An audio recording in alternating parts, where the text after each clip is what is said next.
So when I reached the age of 17, while the men all went off to college and benefited from the values that sport gives you about learning about competition, fair play, and networking, and helps project you into great jobs in the future, we, in my generation, had to quit. So for 50 years, we've been protecting Title IX.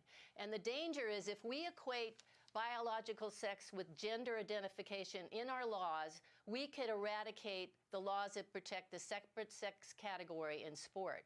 There are ways to handicap. We do it in golf. We just have to dig deeper. And we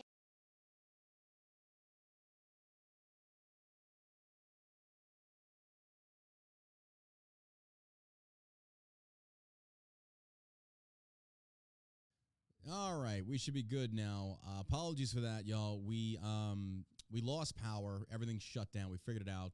I think we live in a fucking shithole. This place is a shithole. It's terrible. We got 2 or 3 more years left in this, and they'll be out. But anyway, sorry for that. We lost power. No, we didn't get banned on Twitch. My phone instantly starts blowing up. We did not get banned on Twitch.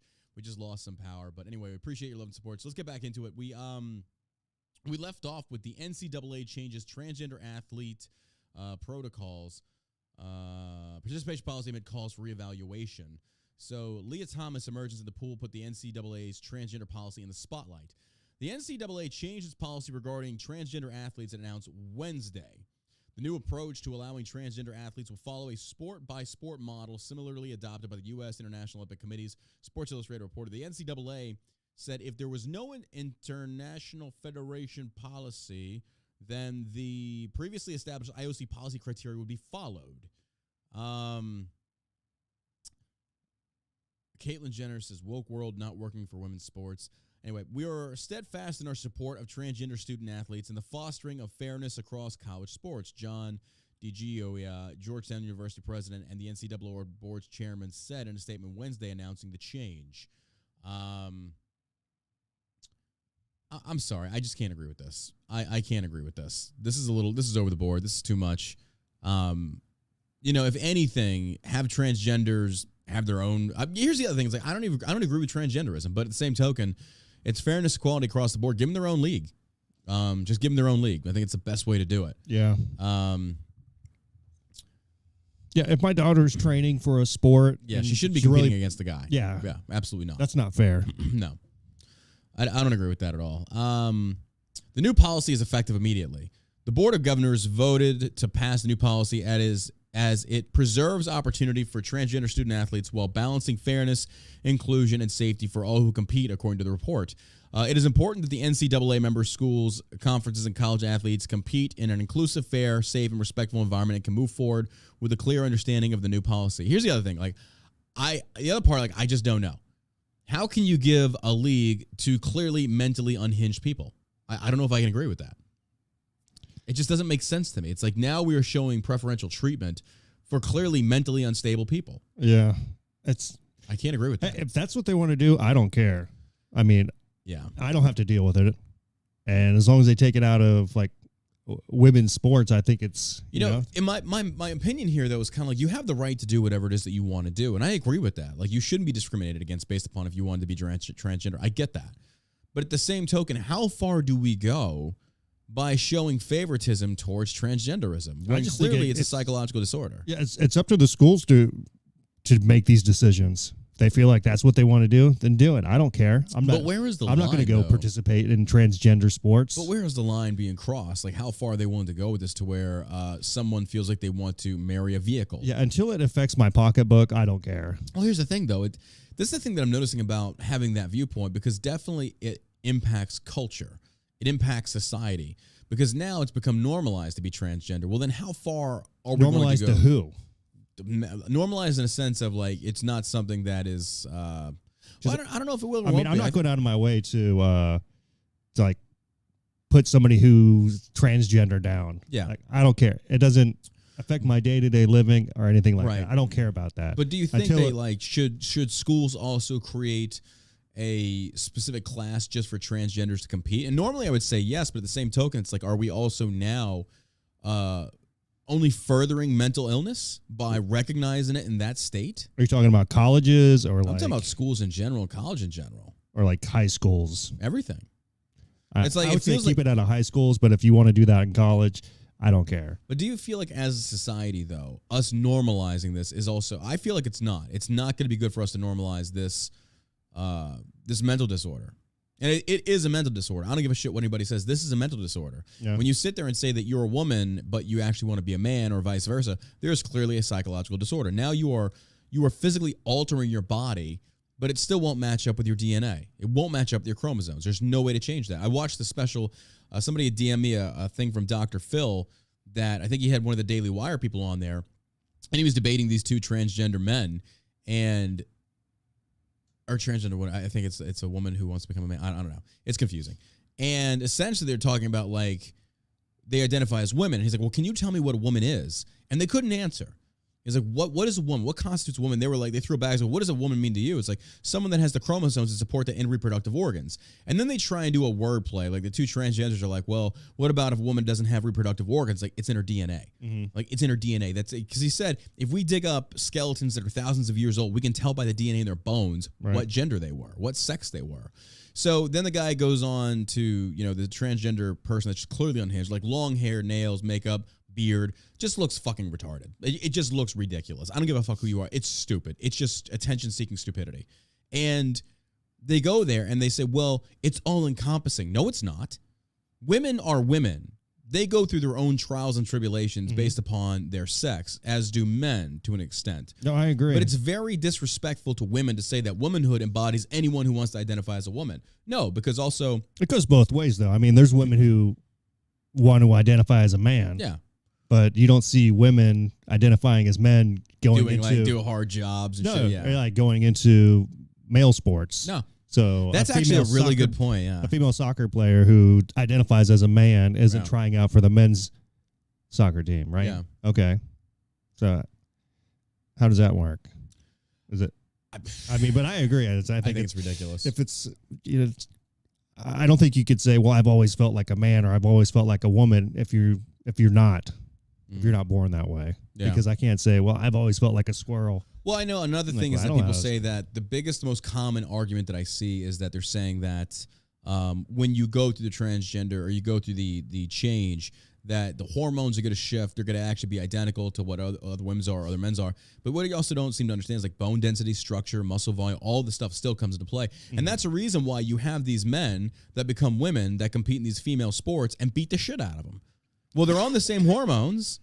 They supposedly have the same testosterone and estrogen levels or remotely close. It's like that Green Beret transgender, that complete fucking douchebag. I'm here to fucking fight capitalists, whatever. I'm a Green Beret. Go fuck yourself, you weirdo. And then he goes on there and he wrecks this woman. Mm-hmm. And it's not like, oh, it was kind of fair. It's like, no, he beats the fuck out of her. Oh, yeah. Then you have the transgender swimmers. They destroy. They're breaking new records. Mm-hmm. Why do you think that is?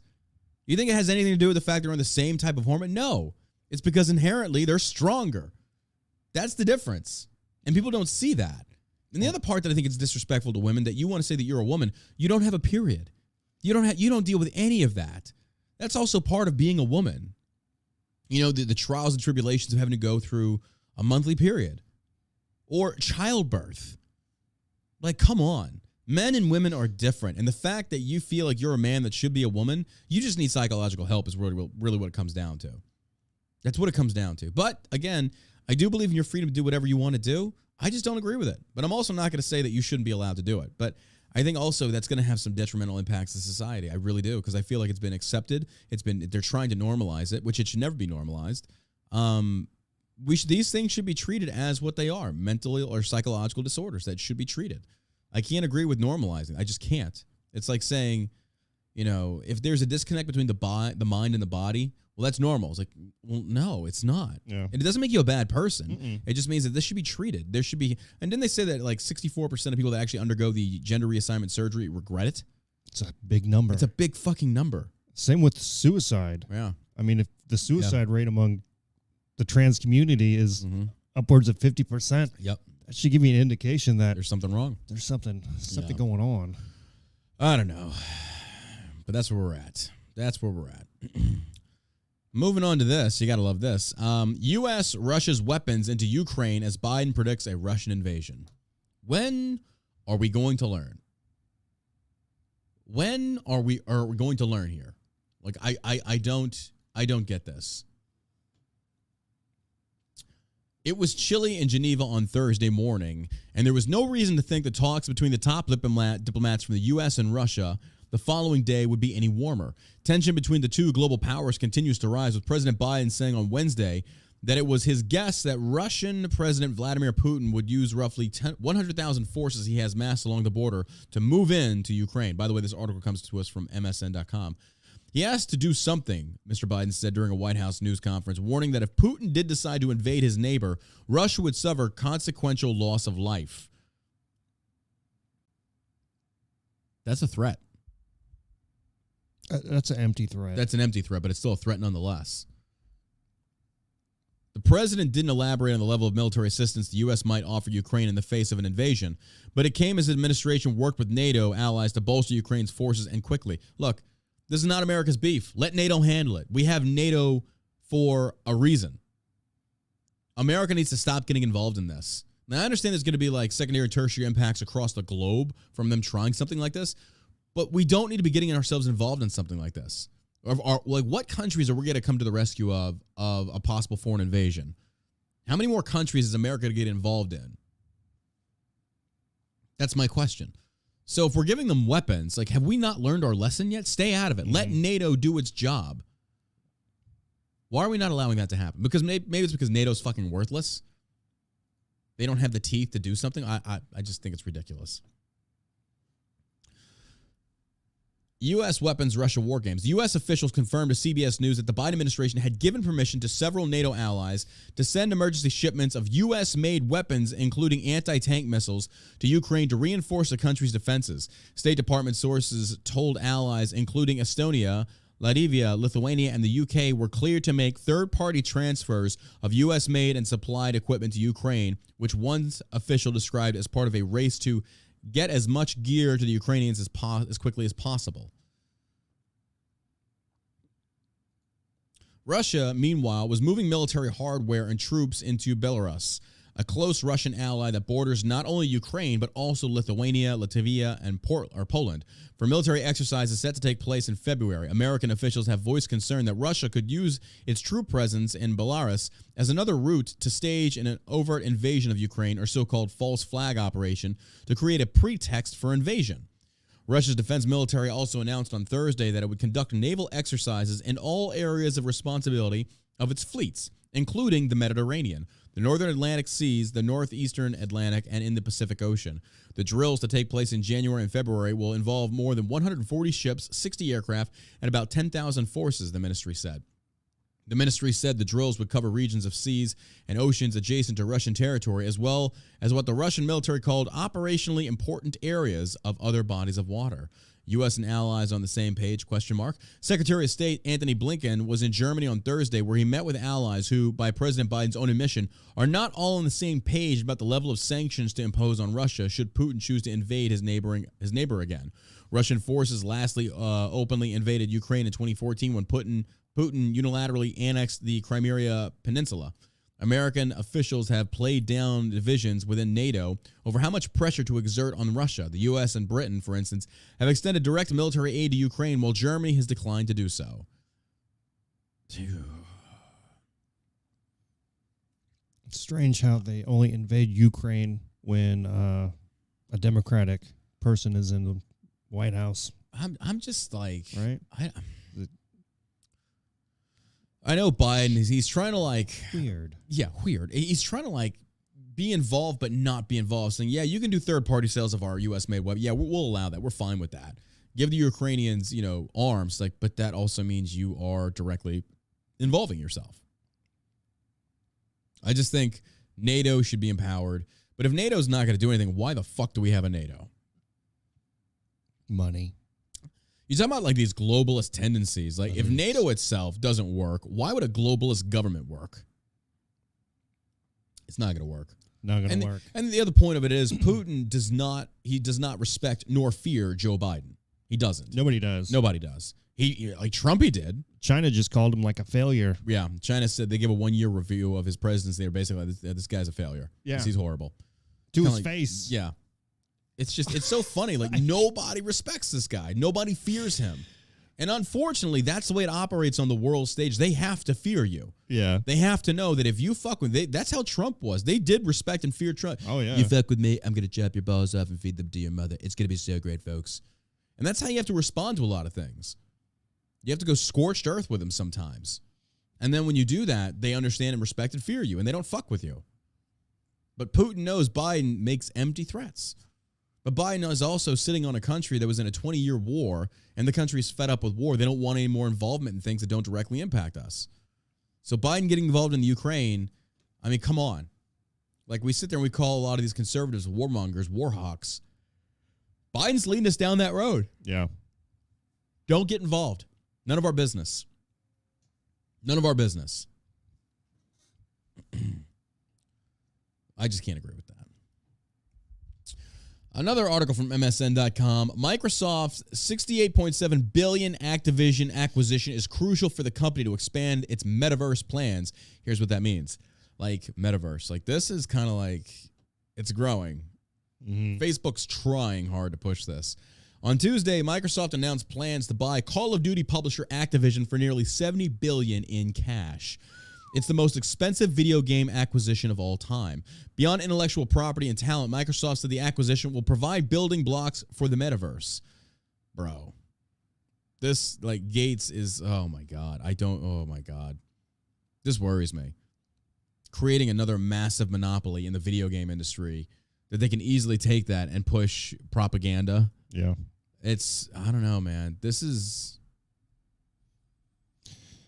kind of when I stopped playing Call of Duty is when they flashed the Black Lives Matter thing. Oh, God, yeah. That didn't last long, though, thankfully. It's like, what the? They should have stayed out of that bullshit. I was listening to Pandora the other day, and somehow I'm starting to get these BLM ads. I'm like, I'm about to cancel my shit. Yeah. I want to hear your bullshit. Your Marxist fucking group of losers. Absolutely not. I canceled Uber as soon as they sent an email out. Yep.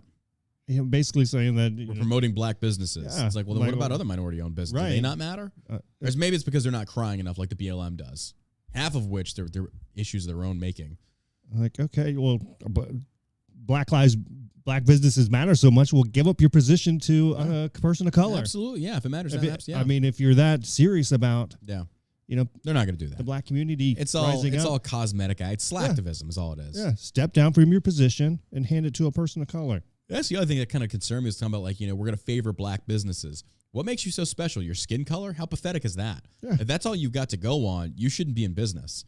Like, here's the thing. I got no problem buying from a black owned. I don't give a shit. As long as your product is reasonably priced and does what you advertise, I'm cool with that.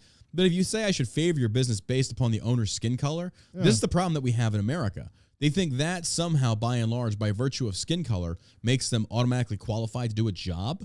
Yeah. I mean, Martin Luther King Jr. talked about that. Content of character, merit, based upon just color of skin. Like, it's a complete opposite. This is what Democrats do. You go opposite of what the initial movement was for. Yeah, if you're saying anything other than content of character, you're wrong. Yeah, you're automatically wrong. Well, we should promote this guy. Why? Is he qualified? Does he? He's educated? No, he's black.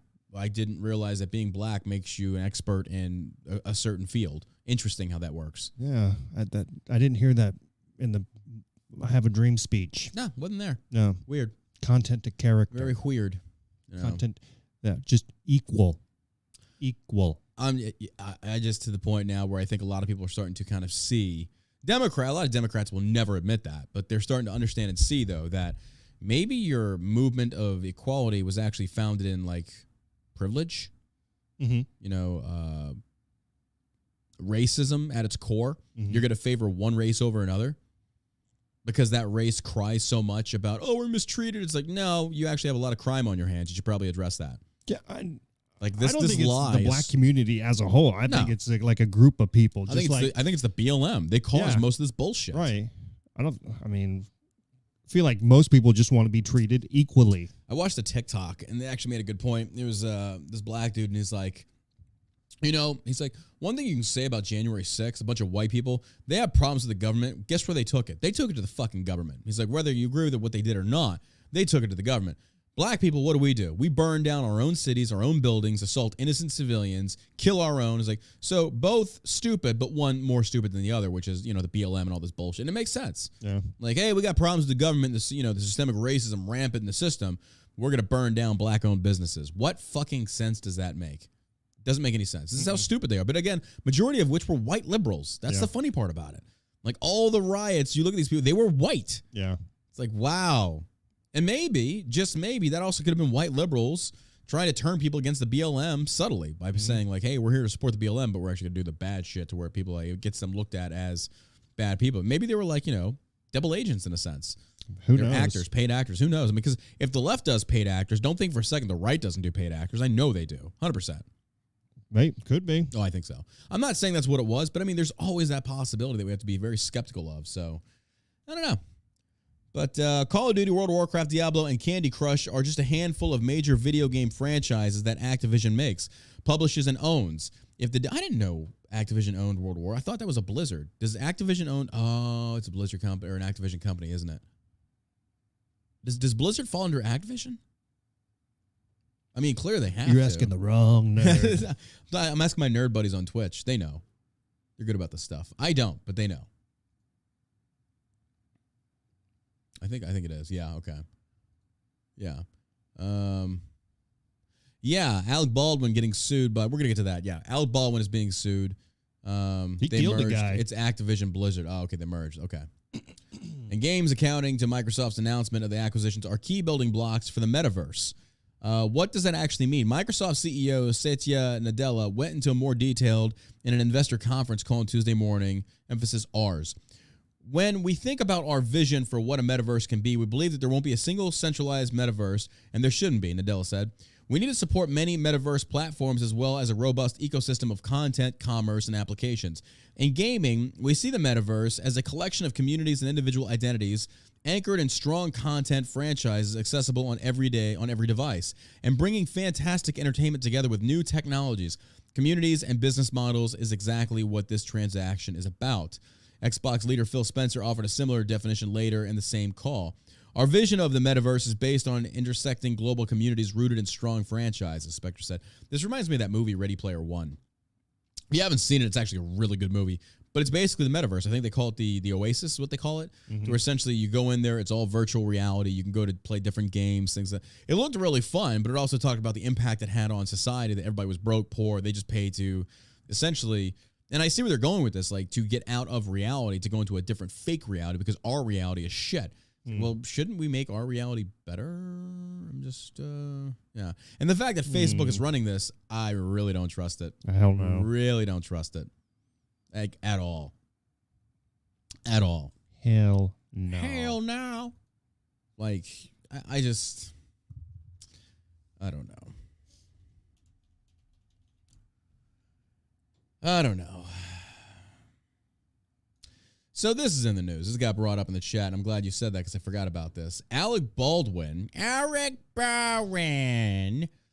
is sued for defamation by family of Marine killed in Afghanistan. This is how big of a piece of shit this guy is. Like, you're not going to believe this. This is real. This is true. Alec Baldwin is being sued by the family of Marine killed in Afghanistan on the withdrawal that Biden botched. Alec Baldwin's facing another lawsuit. The actor is being sued for defamation by the family of a Marine killed in Afghanistan, claiming Baldwin, 63, falsely accused members of the family of being present at the January 6th Capitol riots in Washington, D.C. The family is now demanding a jury trial according to the court documents obtained by People. A lawyer for Baldwin didn't immediately respond to People's request for comment. Riley McCullum, 20, was killed outside of Afghanistan's international airport in August 26 bombing as U.S. military troops were processing evacuees to be flown out of the country following the Taliban takeover. Following McCullum's death, Baldwin found one of the Marine's sisters, Royce, 22, on Instagram and sent her a $5,000 donation to go to McCullum's widow, Janiyah Creighton, and their baby, the court documents read. According to the complaint earlier this month, Baldwin allegedly accused Royce of participating in the January 6th Capitol riots, calling her an insurrectionist and a January 6th rioter in a private Instagram DM, and reposting her photos of the demonstration to his Instagram account, telling Royce, "I reposted your photo. Good luck." What a piece of shit. What a piece of crap. Baldwin has since deleted the photos, although Royce, her sister Cheyenne, and Creighton said they have received harmful messages and death threats since Baldwin reposted. Neither Cheyenne nor Creighton was at the Capitol on January 6th, according to the suit. On January 1st, Royce shared a photo of herself at the Capitol on Instagram, writing the caption, "Throwback. Num num num num." In the suit, she states she attended a protest at the Capitol on January 6th, but that she did not participate in the riots that followed the demonstration and has been declared after an interview by the FBI, according to the court documents. The complaint further alleges that underneath the photo, Baldwin commented, "Are you the same woman I sent the money to for your sister's husband who was killed during the Afghanistan exit?" Since Baldwin reshared Royce's image on Instagram, she, Cheyenne, and Creighton said in the lawsuit they have received hostile, aggressive, hateful messages on social media. There's no way around that. That's the nature of social media. Like, you know, when you have a big following like that and you utilize it, there's no way around that. And the other thing, I don't agree with what the poster, you know, what he causes as a secondary or tertiary effects. You know, when you're on social media, all it takes is one thing to go viral and you're going to get a lot of hateful messages. There's no way around that. But Baldwin doing this is in such poor fucking taste. It's ridiculous. Do I think they should sue him for it? I think they have grounds. He's accusing them of being an insurrectionist and protester when they clearly weren't. That's defamation. Yeah. You can definitely go after him for that. I mean, maybe this will teach him to keep his mouth shut. He should. He seems to think his celebrity status will get him out of this bullshit. Stop killing people. They call the actor's comments false, outrageous, defamatory, irresponsible, vindictive, and allege that the backlash because of the three of them caused severe emotional distress, according to the court documents. This is the most recent lawsuit Baldwin faces after being at the center of the shooting on the film set of Rust that took the life of cinematographer Helena Hutchins. Baldwin, along with the film's other producers, has been sued by two members of the Rust crew in separate lawsuits. Baldwin has not commented on the lawsuits. Last week, the actor turned over his cell phone to authorities as part of the ongoing investigation into the accidental shooting. Aaron Dwyer, Baldwin's civil attorney at the Pillsbury Winthrop Shaw, Pittman told People in a statement Friday, Alec voluntarily provided his phone to, and this is also like a long time after the shooting. Like, is that really going to matter? Like, is that even going to matter? Like, you turn over your phone. And here's the other thing, though, that I will say. The fact that they're requesting his phone, there's something there. If Alec wasn't guilty, why are they looking into his phone? Yeah. There's something there. Because we talked about this before. If they're investigating whether or not it was accidental or intentional, whatever the case may be, what does his phone have to do with it? So I think the reason they're pulling this phone is to find out proof of text messages. Yes, maliciousness, admissions, who knows? So it's like there's something there. And again, I have it on good authority from somebody inside saying they are going to press charges on Baldwin. We'll see. I don't know. But somebody had DM'd me on Instagram that actually is working with this saying, hey, just so you know, keep me private. But they are considering heavily pressing charges on Baldwin. It's like they should. They should have been pressing charges a long time ago. Yeah, even if it shouldn't have taken this long. He deleted text messages from his phone and he was corresponding with the cinematographer or the other people on the, like, they would still have those text messages. Oh, yeah, they can go back and get them. Right. Absolutely, yeah. You're going down. Going down, Baldwin. Piece of shit. But yeah. And then lastly, the last story we have to cover, White House cleans up again after Joe Biden questions legitimacy of 2022 election. This guy, he's the best player we've got. Like, keep making him talk. Keep making him talk. The White House spent Thursday morning trying to clean up comments President Joe Biden made questioning the legitimacy of the 2022 midterms. Let's be clear. Or no, this is from Jen Psaki, Peppermint Patty. It said, let's be clear. The president was not casting doubt on the legitimacy of the 2022 election. White House Press Secretary Jen Psaki said around social media. But the funny part about this, though, is you listen to what Biden says. He opens the doors. He basically admits. During his press conference, Biden repeatedly warned that voting reforms passed by Republicans in states could call into question the results of the election. Oh, yeah, I think it's easily could be illegitimate, Biden said when asked about the 2022 midterms, as Breitbart News reported. Biden repeatedly questioned the legitimacy of the upcoming 2022 election unless bills were passed in Congress to federalize elections. Fuck no. Absolutely not. To have federal control? Oh, no way. Another proving point why small government is better. This is ridiculous. All he wants to be able to do is have a direct control. If they do this and it becomes federalized, good luck, Republicans. We're fucked. Oh, yeah. They're fucked. I'm not going to say it's going to be legit, he said. It's the increase of the prospect of being illegitimate is in direct proportion to us not being able to get these reforms passed. So this is all they're doing. Most states are saying, hey, we're questioning the legitimacy of these election outcomes. We feel like there was a lot of voter fraud going on. So we've a lot of people think have already accepted that 2020 was over. It's over. It was won by Biden, whether you agree with it or not. They're moving now instead to push for essentially a restructuring of the voting to where it's like, hey, you have to have voter ID, proof of residency, as they should. Yeah. As they should. And the Biden administration and Democrats by and large are pushing, saying, if you are trying to make it more difficult to vote, you're racist. That's how stupid this is. By trying to regulate and ensure that the voting is fair across the board, the Biden administration is saying, no, you're trying to take this over. You're trying to rig the elections. So what we should do is give the federal government power over the elections. And we'll make sure, we will make sure it's fair and balanced. Bullshit. Bullshit. And 81% of all voters want voter ID. Yeah. Like this is absolutely. Yeah. This is a bipartisan Yeah.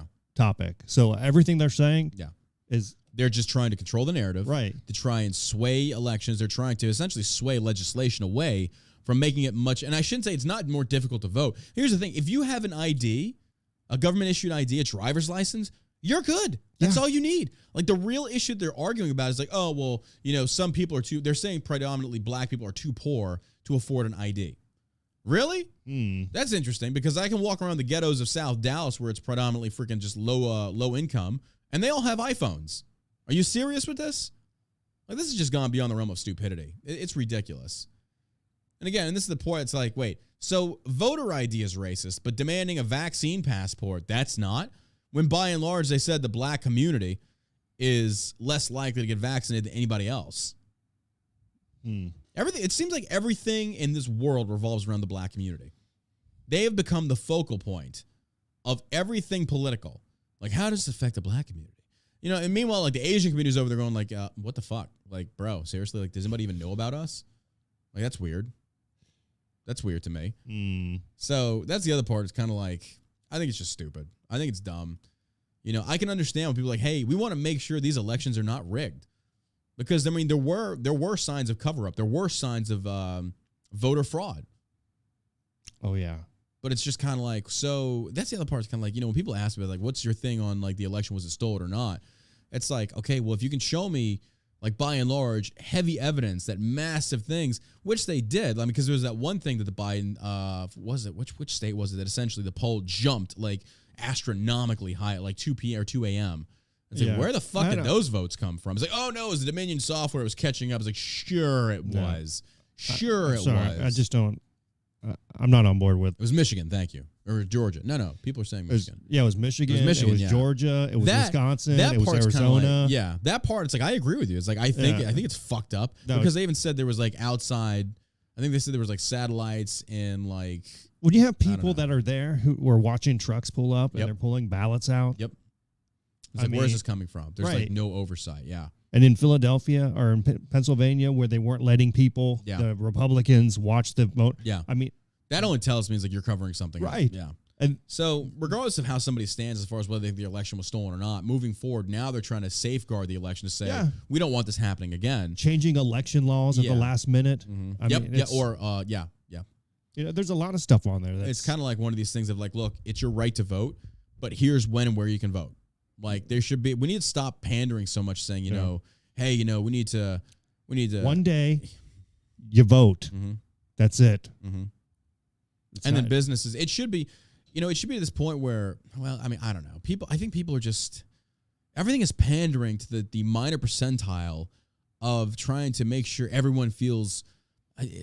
These politicians are just scumbags. I think they're just using everything they can to essentially make the election less regulated, less oversight, so they continue going in there and manipulating the system to do what they want to do. Yeah, lean in their favor, 100%. And that's the other part. Like, if they weaponize the FBI to the level they did politically, don't think for a second they can't do that with elections. Like, don't think they haven't rigged elections before. Hell yeah. Especially in third world countries. Yeah. I'm sure they were planning it for it's kind of what the years. CIA does. I don't know. Like after Trump won, I'm sure they were doing some level of cheating in 2016, and they thought there's no way that he's going to win. Yeah, and there was such a massive voter turnout for Trump because people hated Hillary Clinton so much that it blew him away. Yeah. Like it sent her into a drunken stupor out into the woods. That's the other thing that doesn't make sense. They said, 80 million voted for Biden? 81 million? 81 million. Yeah, but at the same token, you see the turnouts that Trump had versus Biden. It's like, I don't think I agree with that. Yeah, I don't agree with it at I don't think I agree. Like, and then also, I don't think Trump's voter base didn't turn out. I don't think that was the case at all. He couldn't fill up a station wagon. I mean, it's not. He's going to turn out 81 million people. There was that. Remember, there's that one rally Trump did where Beto O'Rourke had a rally like right down the road, and it was just like ghost. There was like nobody there, and Trump's like, "You can't even draw anybody. People love Make America Great." I don't know. I don't know. We were robbed. I just think that moving forward, them trying to regulate and safeguard the election is 100% how it should have been from the get-go. Like, that's the other thing. Like, as we advance in technology, this Dominion software, I don't think we should be using that. No. It should be the freaking, you hit the fucking ballot. This is where I'm at. Like, I remember there's the hanging Chad issue in Florida in like 20. Yeah, where all the Democrats said it was an an illegitimate election. Yep.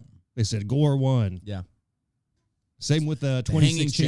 The hanging Chads. That was that. Trump is an illegitimate president. Yeah. But now I think regardless of who wins, the opposing side's going to say that. He's an illegitimate president. I think they're always going to say that.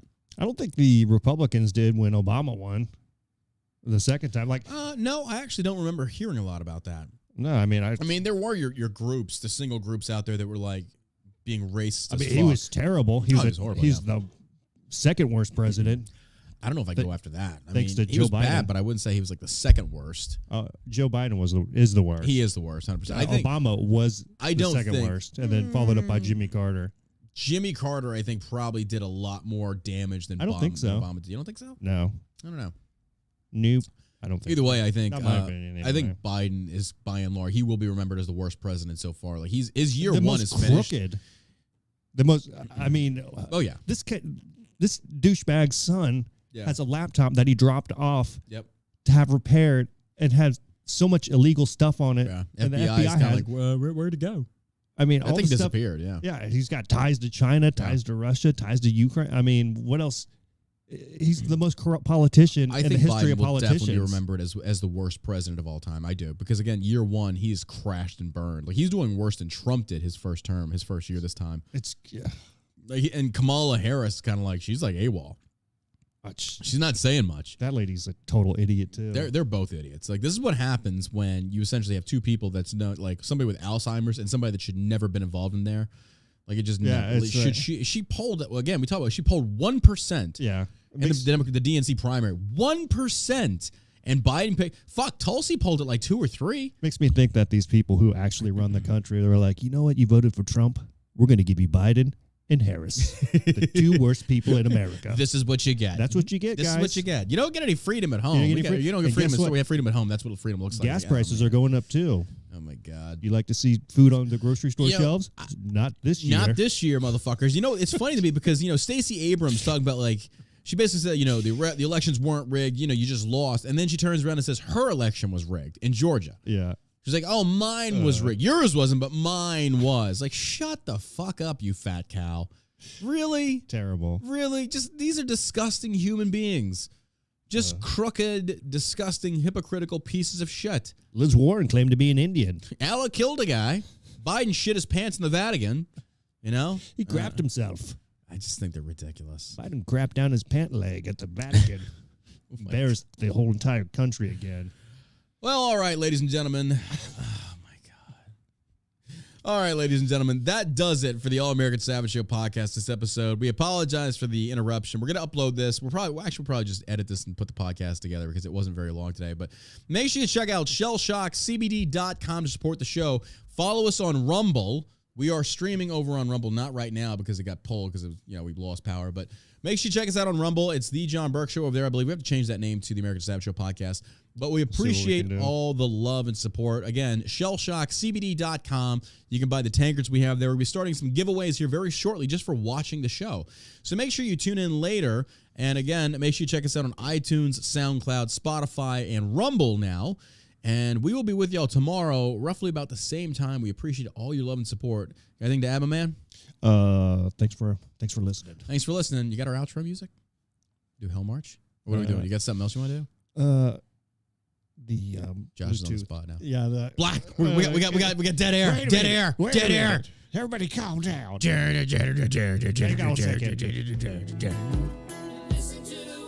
That's what we're going with? Fuck it, whatever. All right. We'll see y'all tomorrow on the All American Savage Show podcast. You stay savage, America.